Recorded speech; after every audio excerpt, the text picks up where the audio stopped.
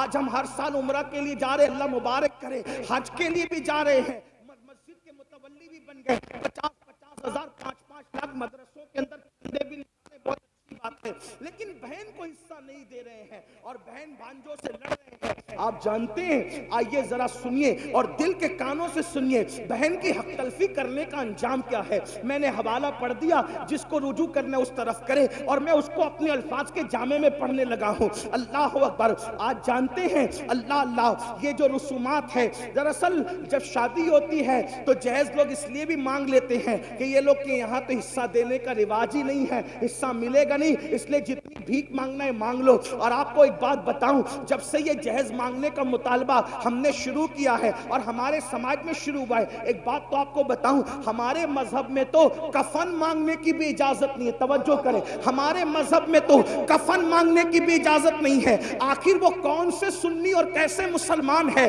کہ جو جہیز مانگنے کے لیے نکلے ہیں. ہمارے مذہب کا حال تو یہ ہے, اگر ایک چادر پرانی گھر میں پڑی ہوئی ہے اور اللہ اکبر باپ مر گیا ہے تو اسلامی غیرت کہتی ہے 3 مسنون کفن کی ضرورت نہیں ہے. اگر ایک ہی پرانی چادر تیرے پاس موجود ہے تو اپنی غیرت کا سودا کسی کے دروازے پہ مت کرنا, ایک ہی چادر میں لپیٹ کر غیرت کے ساتھ اپنے باپ کو دفن کر دینا. اب بھی تجھے بھیک مانگنے کی اجازت نہیں. جس مذہب میں باپ کے کفن کے لیے بھیک مانگنے کی اجازت نہ ہو, ایک کپڑا موجود ہوتے ہوئے, کفایت کا کپڑا موجود ہوتے ہوئے, اس مذہب کے اندر آخر جہیز مانگنے کی اجازت کیسے ہو سکتی ہے؟ اس مذہب کے اندر کار مانگنے کی اجازت کیسے ہو سکتی ہے؟ اس مذہب کے اندر اللہ اکبر بائک مانگنے کی اجازت کیسے ہو سکتی ہے؟ اور یاد رکھنا, آج لوگ کہتے ہیں مولانا مسلمانوں کی بیٹیاں کیروں کے ساتھ بھاگ رہی ہے. آج لوگ کہتے ہیں مولانا مسلمانوں کی بیٹیاں کیروں کے ساتھ بھاگ رہی ہے, مسلمانوں کی بیٹیاں لوجوں میں بک رہی ہے, مسلمانوں کی بیٹیاں سگنلوں پہ برقع پہن کے بھیک مانگ رہی ہے. میں پوچھتا ہوں, ذمہ دار کون ہے؟ بڑی معذرت کے ساتھ جو یا کہ غیرت مند مسلمانوں, اگر تمہارے دلوں میں عشق مصطفیٰ ہے, اگر تمہارے دلوں میں محبت رسول ہے, اگر تمہارے دلوں میں الفت رسول ہے, اس عشق مصطفیٰ کا واسطہ دے کر پوچھنا چاہتا ہوں, بیٹیاں لوجوں میں کیوں بک رہی ہے؟ بیٹیاں سگنلوں پہ بھیک کیوں مانگ رہی ہے؟ بیٹیاں مرتد کیوں ہو رہی ہے؟ اوروں کا ہاتھ پکڑ کر کیوں جا رہی ہے؟ ذمہ دار کون ہے؟ کیا وہ بیٹی جس نے کسی کا ہاتھ تھام لیا صرف وہ ذمہ دار ہے؟ نہیں نہیں, بلکہ ذمہ دار ہم سب ہیں, ذمہ دار پورا معاشرہ ہے. اس کی وجہ نعرہ تکبیر, نعرہ رسالت, حضرت مفتی محمد اسماعیل صاحب قبلہ, نعرہ تکبیر.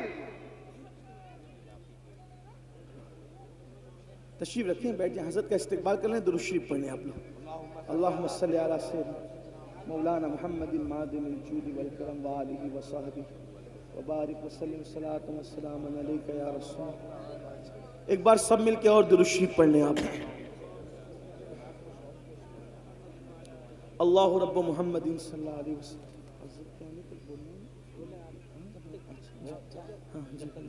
بڑی نوازش, سب مل کے درود شریف پڑھیں, بلند آواز سے درود شریف پڑھیں. آپ سے گزارش ہے کہ اگر آپ ڈسٹرب نہیں کریں تو بڑی نوازش آپ کی, آپ سب کی بڑی نوازش. ایک بار آپ سب بھی درود شریف. حضرات آپ دیکھ رہے ہیں کہ اللہم صلی علی سیدنا و مولانا محمد معدن الجود والکرم. ڈاکٹر شفیق الرحمان بخش صاحب ایم پی سنبل تشریف لے آئے ہیں. ایک بار پھر درود شریف پڑھنے آپ. اللہ رب محمد صلی اللہ علیہ وسلم, نحن عباد محمد صلی اللہ علیہ وسلم, صلاۃ و سلام علیک. میں گفتگو شروع کر دوں پھر سے, آپ کی اجازت ہے؟ آپ توجہ میری طرف رکھے ہوئے, ایک بار ذرا پھر درود شریف پڑھیں, بلند آواز سے پڑھیں.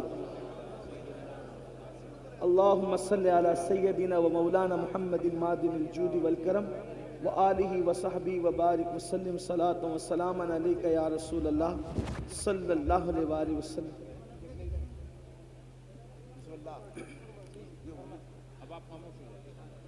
پھر درود شریف پڑھنے ایک مرتبہ اللہم صلی علی سیدنا و مولانا محمد مادن الجود والکرم و آلہ و صحبہ و بارک وسلم صلاۃ و سلام علیک یا رسول اللہ صلی اللہ علیہ وسلم. کھلے کھلے دل سے ذرا عاشقوں کی طرح سب درود شریف پڑھ لیں. اللہم صلی علی سیدنا و مولانا محمد مادن الجود والکرم و آلہ و صحبہ و بارک وسلم صلاۃ و سلام علیک یا جد الحسن والحسین. تو یہ بات ہمارے معاشرے میں ہوتی ہے کہ بیٹیاں بھاگ رہی ہیں، مرتد ہو رہی ہے، مذہب چھوڑ رہی ہیں. ذمہ دار کون؟ صرف وہ جانے والی بیٹیاں ذمہ دار نہیں ہیں، اس کے ذمہ دار ہم بھی ہیں. کیونکہ ہم نے شادی کے نام پر اتنی رسومات کو ایجاد کر دیا، اتنی رسومات کو ایجاد کیا کہ اب ہر کس و ناکس کے لیے شادی ممکن نہ رہی، شادی مشکل ہو گئی. جبکہ میرے اور تمہارے نبی صلی اللہ علیہ وآلہ وسلم نے فرمایا نکاح اتنا آسان کر دو کہ زنا کرنا مشکل ہو جائے. آپ کی توجہ، جس نبی کے کہنے پر کلمے کو تم نے سچا مانا، ہم نے سچا مانا، جس نبی کے کہنے پہ اللہ کو ایک مانا، جس نبی کے کہنے پہ قرآن کو اللہ کی کتاب مانا، جس نبی کے کہنے پر اللہ کا دین اسلام مانا، اسی نبی نے تو یہ بھی فرمایا نا کہ نکاح اتنا آسان کر دو کہ زنا کرنا مشکل ہو جائے. آپ سے پوچھتا ہوں، آج ہم نے زنا آسان کیا ہے، نکاح مشکل کیا ہے. ایک انسان 1000-2000 روپے میں زنا تو کر سکتا ہے لیکن 1000-2000 میں نکاح نہیں کر سکتا. جبکہ اللہ کے رسول نے یہ فرمایا نکاح اتنا آسان کرو کہ زنا مشکل ہو جائے. ہم نے نکاح کو مشکل کیا. بڑی معذرت کے ساتھ سیرے کی رسم ہے، ہلدی کی رسم ہے، مہندیوں کی رسم ہے، یہ رسم ہے، جہیز کی رسم ہے، وہ رسم ہے. خدا جانے کتنی رسومات کو ایجاد کیا. آپ سے پوچھتا ہوں اسلام کا رسومات سے کیا تعلق ہے؟ اللہ اکبر. آج میں آپ کو بتاؤں ہمارے مذہب میں، توجہ کرنا، ہمارے مذہب میں نکاح اتنا آسان تھا، نکاح اتنا آسان تھا کہ جنگ کے میدان میں بھی نکاح ہو رہا تھا. حیرت کی بات یہ، جنگ کے میدان میں بھی نکاح ہو رہا تھا. آپ سے پوچھنا چاہتا ہوں، اور جنگ کے میدان میں جس کا نکاح ہوا وہ کوئی اور ہستی نہیں. آپ سوچتے ہوں گے کہ کسی ایرے گہرے کا نکاح جنگ کے میدان میں ارجنٹ ہو گیا. آپ یہ بھی سوچتے ہوں گے کیونکہ سوچ پر کسی کی پابندی نہیں. لیکن میں آپ کو بتانا چاہتا ہوں علماء کی موجودگی میں، اللہ کی کائنات میں جو سب سے بڑی ہستی ہے ان کے برابر کوئی نہیں ہو سکتا. موسیٰ و عیسیٰ، داؤد و ابراہیم اور اسماعیل علیہ السلام، یہ سب کے سب جس کے پیچھے مقتدی بن کر کے کھڑے ہیں وہ محمد الرسول اللہ کا نکاح خیبر کے جنگ کے میدان میں ہوتا ہوا نظر آ رہا ہے. آپ سے پوچھنا چاہتا ہوں کیا حضرت صفیہ کے ساتھ میدان جنگ کے اندر رسول اللہ کا نکاح نہ ہوا؟ اور پھر اتنی سادگی سے ہوا کہ صحابہ میں اختلاف ہو گیا کہ حضور نے صفیہ سے نکاح کیا یا نہیں کیا.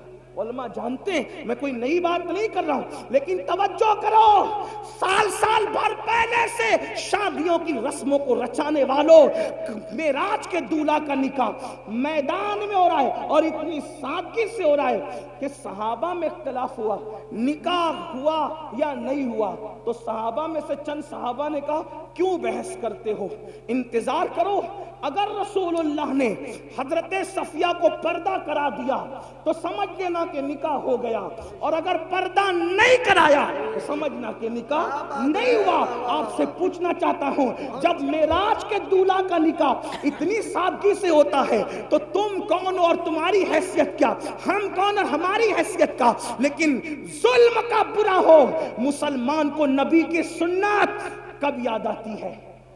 کب یاد آتی نبی کی سنت؟ مسلمان کو نبی کی سنت اسی وقت یاد آتی ہے جب اس کا اپنا فائدہ ہوتا ہے. مطلب وہ سنت کا نہیں، اپنے فائدے کا پابند ہے. ایک بات آپ کو بتاؤں، مسلمان کتنی سادگی سے کہتا ہے مولانا جہیز دینا تو سنت ہے نا، رسول اللہ نے اپنی شہزادی کو جہیز دیا، تو جہیز دینا سنت ہے، جب سنت ہے تو دو.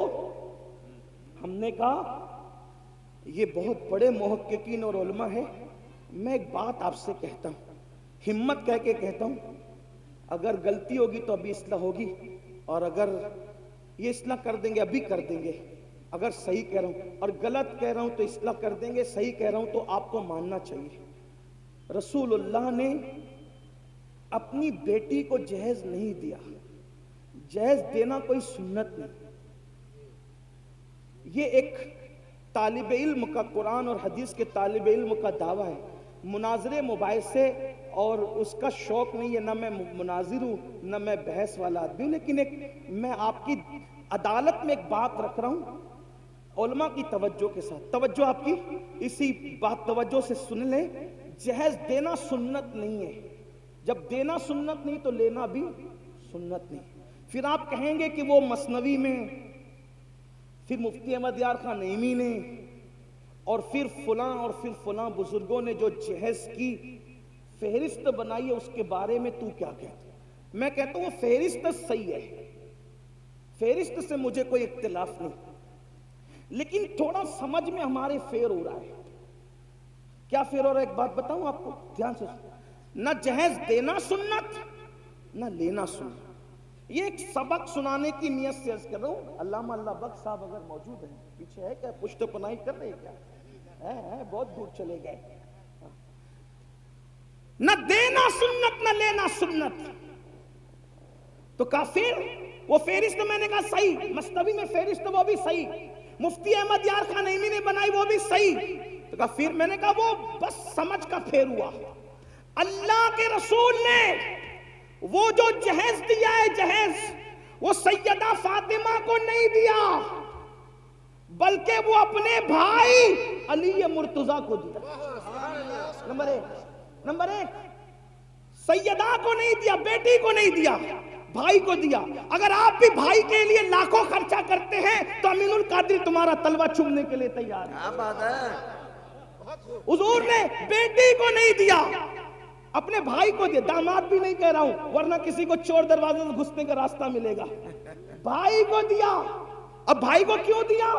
اس لیے کہ حضرت ابو طالب کثیر العیال تھے اور ان کی غربت کا احساس تھا رسول اللہ کو، تو فرمایا اپنے چچا عباس سے کہ تمہارے بھائی کثیر العیال ہیں تو ان کے کچھ بچے ہم اپنی ذمے پہ لے لیتے ہیں اور ان کی پرورش ہم کرتے ہیں۔ تو حضرت جعفر کو حضرت عباس نے لے لیا اور علی مرتضیٰ کو بچپن سے رسول اللہ نے اپنی پرورش میں لے لیا۔ تو گھر میں رسول اللہ نے رکھا، بچپن سے نبی نے پالا، نبی نے پلا، نبی نے بڑھایا، نبی نے پرورش کی۔ اب بتاؤ جس کے گھر میں علی پلے ہیں تو اب علی مرتضیٰ کا خود کا گھر نہیں تھا، اب شادیوں کے علی نئے گھر میں جا رہے ہیں، تو جس نے پالا تھا، جس نے پوسا تھا، جس نے بڑا کیا تھا، جس نے تربیت کی تھی، اگر بفرض محال علی مرتضیٰ کا نکاح سیدہ فاطمہ کے ساتھ نہ بھی ہوتا اور علی کا نکاح کسی اور کے ساتھ ہوتا تو بھی علی مرتضیٰ کا گھر سجانے کی ذمہ داری تو اسی کی تھی نا جس نے بچپن سے پرورش کی تھی، جس نے بچپن سے پرورش کی تھی، انہی کی ذمہ داری تھی۔ تو لوگوں کو مغالطہ یہ ہو رہا ہے کہ جہیز بیٹی کو دی، بیٹی کو جہیز نہیں دیا، بھائی کے لیے انتظام کیا۔ یہ تو ایک بات میں نے کہہ دی، دلیل کیا؟ اب دلیل سن لیں۔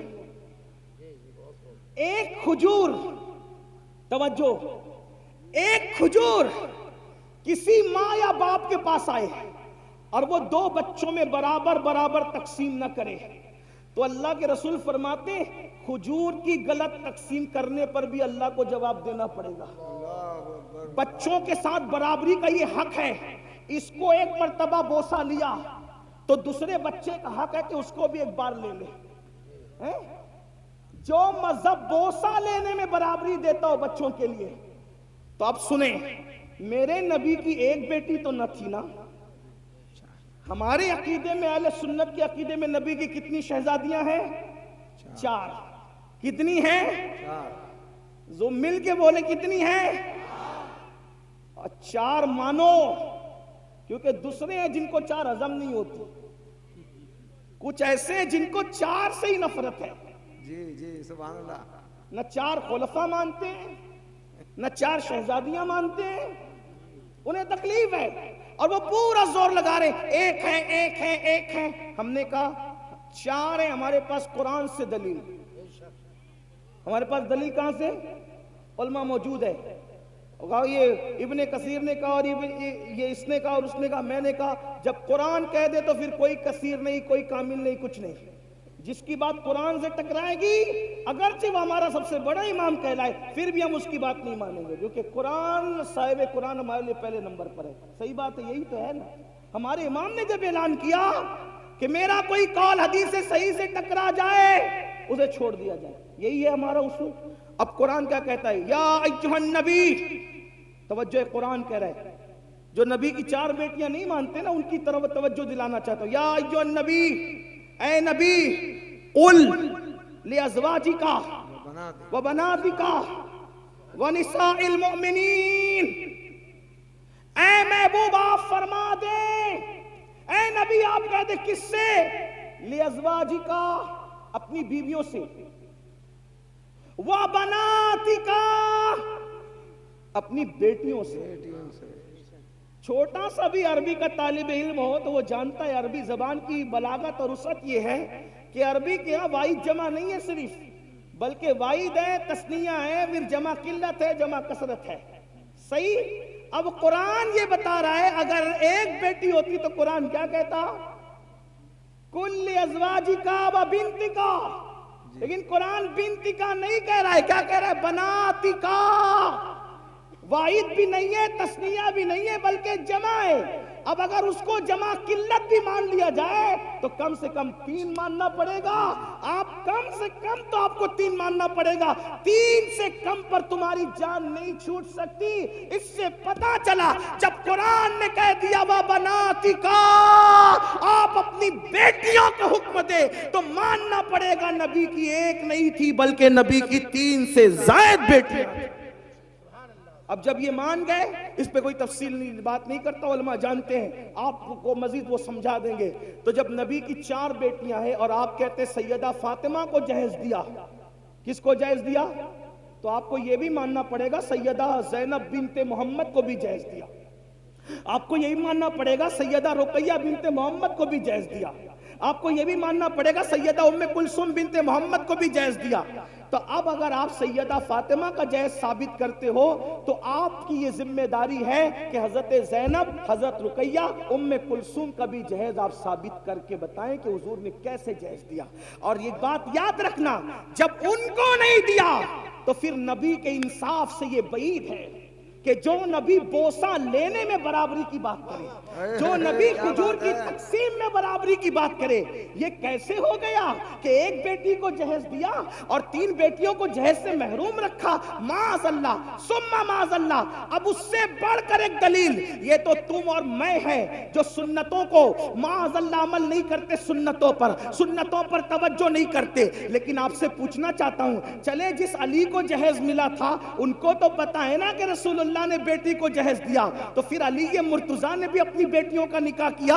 حضرت علی مرتضیٰ کی بھی بیٹی ہے، حضرت زینب بنت علی، حضرت رقیہ بنت علی، حضرت ام کلثوم بنت علی. مولا علی کی ایک بیٹی نہیں ہے، مولا کائنات کی تو کم سے کم 7 اور 9 بیٹیاں بتائی جاتی ہے. تو جس علی نے نکاح کے وقت اپنے سسر سے جہیز لیا اپنی بیوی کی شکل میں، اپنی بیوی کے جہیز کی شکل میں، تو آپ سے پوچھتا ہوں اس علی مرتضیٰ نے جب جہیز لیا تو اپنی کس بیٹی کی شادی پر انہوں نے جہیز دیا؟ یہ بھی آپ کو ثابت کرنا پڑے گا. اور دوسری بات، وہ صدیق اکبر افضل البشر بعد الانبیاء بالتحقیق ابو بکر صدیق، وہ عبداللہ ابن عمر جو مسکرانے کی بھی سنت ترک نہیں کرتے تھے. ایک مرتبہ مسکرانے ایک صحابی، کسی نے پوچھا کیوں ہنس رہے ہو؟ کہا مجھے بھی نہیں پتا کیوں ہنس رہا ہوں، یہاں کھڑے رہ کر میرے یار نے مسکرایا ہے بس میں بھی مسکرا رہا ہوں. حضرت عبداللہ ابن عمر اپنی امامے کے شملے کو درخت سے الجھا رہے. کسی نے کہا یہ کیا بچپنے کی حرکت ہے؟ وہ فرمایا بچپنے کی حرکت لوگوں کو لگا کرے، دراصل ایک سفر میں نبی کے ساتھ تھا، نبی کا شملہ درخت سے الجھ گیا، میرا نہیں الجھتا اس لیے الجھا کر کے اس سنت پر عمل کر رہا ہوں. آپ سے پوچھنا چاہتا ہوں، جو مسکرانے کی سنت نہ چھوڑے، جو ہڈی چوسنے کی سنت نہ چھوڑے، جو اللہ اکبر، جو درخت سے شملہ الجھانے کی سنت نہ چھوڑے، ارے وہ سب تو اپنی جگہ. رسول اللہ نے جو کام کلی کیے